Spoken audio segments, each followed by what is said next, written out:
Halo warga internet, beberapa waktu lalu gue sempat keluar negeri untuk yang pertama kalinya. Sampai di bandara Malaysia.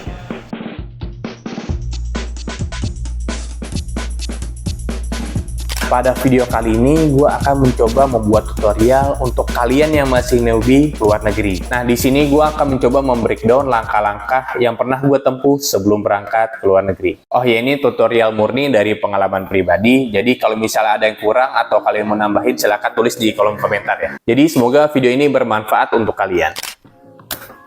Nah, ini yang pertama, paspor. Pertama, kalian itu harus buat paspor terlebih dahulu. Karena ini semacam kartu identitas ketika kalian di luar negeri. Nanti ketika lo ditanya sama petugas berwajib, ya tinggal tunjukin paspor ini aja. Sini udah ada nama sama kewarganegaraan. Jadi kalian ketika lo di luar negeri, ya bukan imigran gelap jatuhnya gitu kan. Untuk pembuatan paspor ini, lo tentunya harus membuat di kantor imigrasi yang terdekat, yaitu yang di dekat domisili, supaya nggak terlalu jauh. Tapi alhamdulillah sistemnya sekarang ini udah online. Jadi tinggal install aplikasi di HP M-Paspor, isi data sesuai dengan identitas, lalu bayar transfer sesuai dengan jenis paspor. Nah, nanti baru datang ke tempat imigrasi sesuai dengan waktu yang di booking. Nah, untuk paspor ini terbagi menjadi dua antrian. Nah, yang pertama itu paspor reguler, harganya juga terbagi menjadi dua.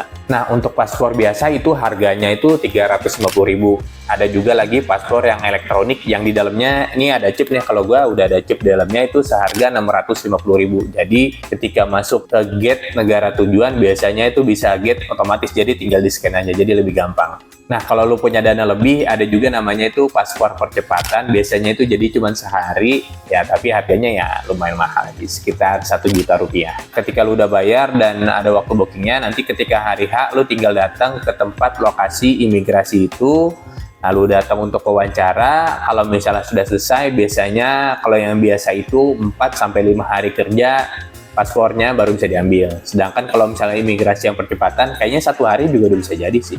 Ya, jadi kalau misalnya lu mau buru-buru bisa jadi pakai yang paspor percepatan. Nah, kalau lu udah punya paspor, nanti tinggal buat visa. Visa ini semacam dokumen izin dari negara tujuan untuk bisa masuk ke wilayahnya. Yang gue tahu visa ini bentuknya ini dalam stempel atau stiker di halaman paspor ya. Atau juga mungkin ada kartu tersendiri. Kalau jujur ini gue belum pernah buat visa sama sekali karena waktu itu negara tujuan gue di Malaysia yang notabene ya bebas visa. Kalau pembuatan visa ini sebenarnya wajib nggak wajib sih. Karena nggak semuanya itu harus pakai visa ke negara itu, alias ada juga yang bebas visa, kalian nggak harus buat visa untuk masuk ke negaranya. Jadi kalau misalnya datang ke negara itu ya cukup pakai paspor aja, kita udah bisa masuk.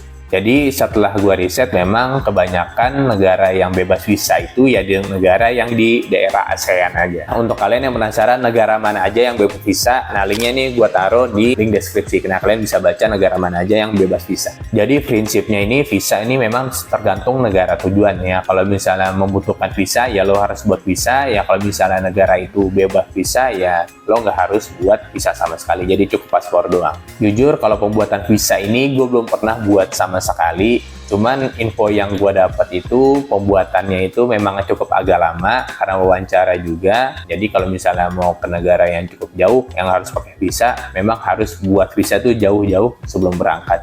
Buat plan ke tempat mana aja yang pengen lo datengin di negara tujuan. Nah, ini fungsinya untuk apa? Nanti tujuannya itu ya supaya kalian sampai negara tujuan ya nggak pelongo-pelongo aja nih gue mau kemana gini kan, nggak bingung gitu. Nanti ketika udah tahu ke tempat mana aja yang pengen kalian kunjungi, nanti itu kita bisa petakan sendiri kapan dan bagaimana untuk ke tempat tersebut. Kalau gue sendiri kemarin buatnya itu nggak terlalu detail. Tinggal dikelompokkan aja tempat yang pengen lo kunjungin sesuai dengan jaraknya. Jadi jarak yang dekat itu dibuat pada hari yang sama. Nah, tujuannya kenapa? Tujuannya itu untuk menghemat ongkos. Jadi dari satu tempat ke tempat yang lain itu kalian bisa jalan kaki atau menggunakan transportasi umum. Kalau misalnya bingung mau kemana itu bisa riset di Google terlebih dahulu sebelum berangkat. Atau kalau misalnya lagi males banget gitu bikin itinerary, bisa aja dengan bantuan Gemini Google nih. Kalian tinggal buka website, ketik aja Gemini Google.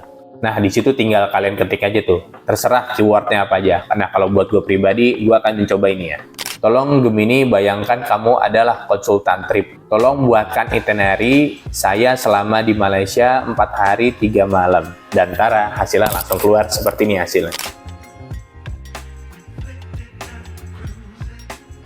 Nah, ini juga yang nggak kalah penting. Lu harus tukar uang ke money changer dari uang rupiah ke uang negara tujuan yang pengen lo kunjungi. Ya, kalau misalnya gue kemarin ke Malaysia, ya tinggal tukar aja. Berarti tinggal tukar rupiah ke ringgit. Ya, kalau misalnya mau ke Singapura, ya tinggal tukar aja. Berarti tinggal tukar rupiah ke dolar Singapura. Untuk nominalnya sendiri, ya tinggal ditakar perkiraan aja. Itu tergantung dari berapa hari lo stay di sana sama ke tempat mana aja yang pengen lo kunjungin. Nah, dari situ kita juga bisa buat estimasi biaya totalnya itu berapa. Tapi kalau menurut gue pribadi, diusahain itu ya dilebihkan sedikit untuk jaga-jaga aja. Nah, kalau mau lebih aman, kalian juga bisa bawa ATM debit yang ada tulisan Mastercard atau Visa. Karena di sana juga banyak ATM yang menyediakan untuk kita narik uang dengan ATM debit Visa atau Mastercard. Tapi biaya potongnya memang agak lumayan sih. Nah, kalau semuanya sudah tercapai, ini juga yang cukup penting, beli tiket pesawat dan hotel. Untuk harga yang dikeluarkan ini juga sebenarnya cukup beragam, tergantung high season maupun low season, dan tergantung dari bandara mana ke negara tujuan mana. Kalau menurut gue sih, kalian bisa cari tiket di aplikasi online. Kalian itu bisa carinya itu malam-malam pas weekdays. Biasanya itu kalian bisa dapat harga yang cukup murah. Kalau dari pengalaman pribadi, gue sempet dapat tiket yang cukup murah, yaitu 500.000 pulang pergi dari Padang ke Malaysia.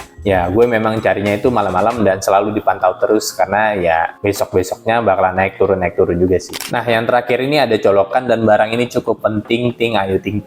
Jangan lupa bawa colokan tambahan ini sesuai dengan negara yang lo kunjungin. Karena setiap negara itu punya tipe colokan yang beda-beda. Nggak kayak yang di Indonesia cuma 2 colokan aja. Jadi menurut gue pribadi, alangkah lebih baiknya riset terlebih dahulu negara itu punya tipe colokan seperti apa. Nah, barulah beli di Indonesia. Jadi jangan pas gue ke Malaysia kemarin, gue lupa riset bawa colokan tambahan. Jadi pas ketika gue sampai lokasi, gue panik, gue nggak bisa ngecas karena HP dan power bank gue udah lobet banget. Jadi ketika gue nanya ke temen gue, nih gimana nih caranya, karena kan lu pernah keluar negeri, gua nggak bisa nyolok nih, nggak bisa ngecas gitu kan. Akhirnya disaranin untuk beli di toko terdekat, dan alhamdulillah waktu itu gue ke 7-Eleven, gue nyari colokan tambahan dan alhamdulillahnya ada sih. Dan hari itu gue memutuskan untuk ya ini men-share kalian supaya nggak mengulangi kesalahan yang sama kayak gue juga. Oke, mungkin segitu aja tips singkat dari gue untuk tutorial untuk kalian yang masih newbie ke luar negeri.